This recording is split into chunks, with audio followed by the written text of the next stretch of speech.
집에서 오늘 오랜만에 장미허브 소식 전합니다. 영상을 촬영하던 3월 18일 전국적으로 눈이 내렸죠. 3월 중순인데 이렇게 쌀쌀하다니요.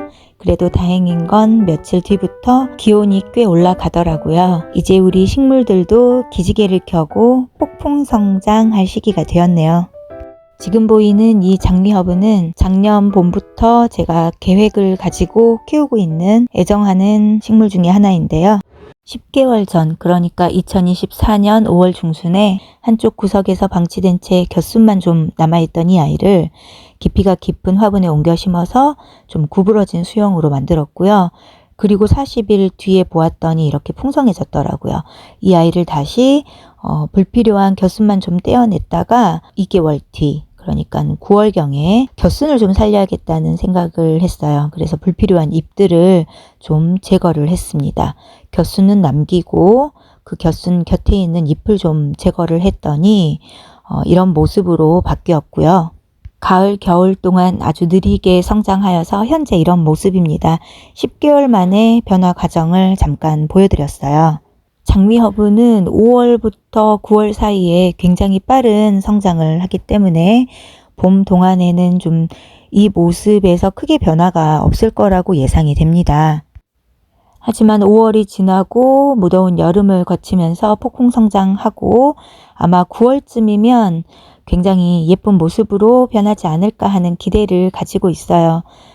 식물을 내가 기대했던 모습으로 변화시키는 데는 꽤 오랜 시간의 기다림이 필요하지만 좀 인내심을 갖고 포기하지 않는다면 아주 예쁜 모습으로 변할 거예요.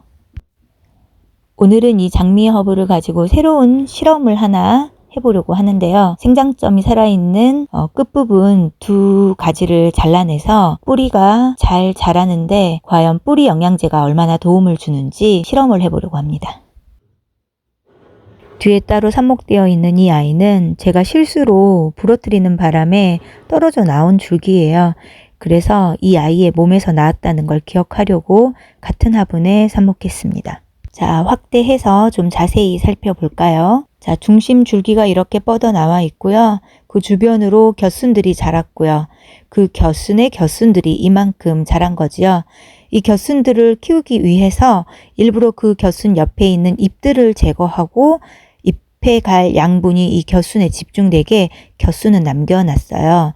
지금 정면에 보이는 이 두 줄기는 그 잎을 제거했기 때문에 곁순이 겨울 동안에도 부지런히 몸을 키웠고요. 반면에 잎을 제거하지 않은 줄기에서는 잎이 남아있기 때문에 영양분이 곁순으로 온전히 갈 수가 없었겠죠. 그래서 그 줄기에 잎을 제거하지 않은 줄기에 있는 곁순들은 크게 성장하지 않았더라고요.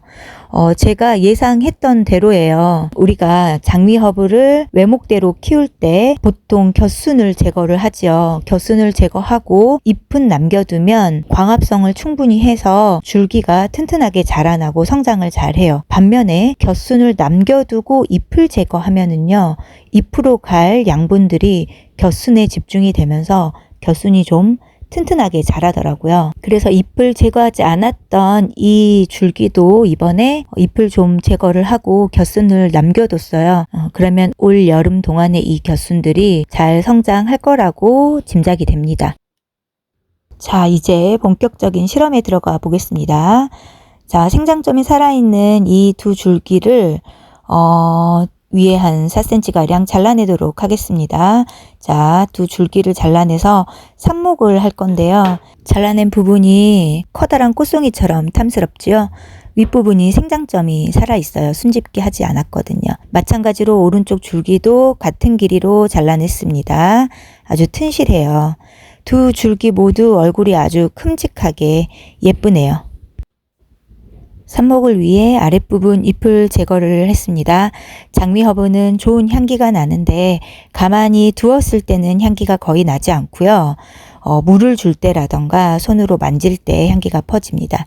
특히 이렇게 잎을 따낼 때는요, 아주 상큼한 향기가 톡 터지듯이 퍼지기 때문에 이 작업을 저는 굉장히 좋아한답니다.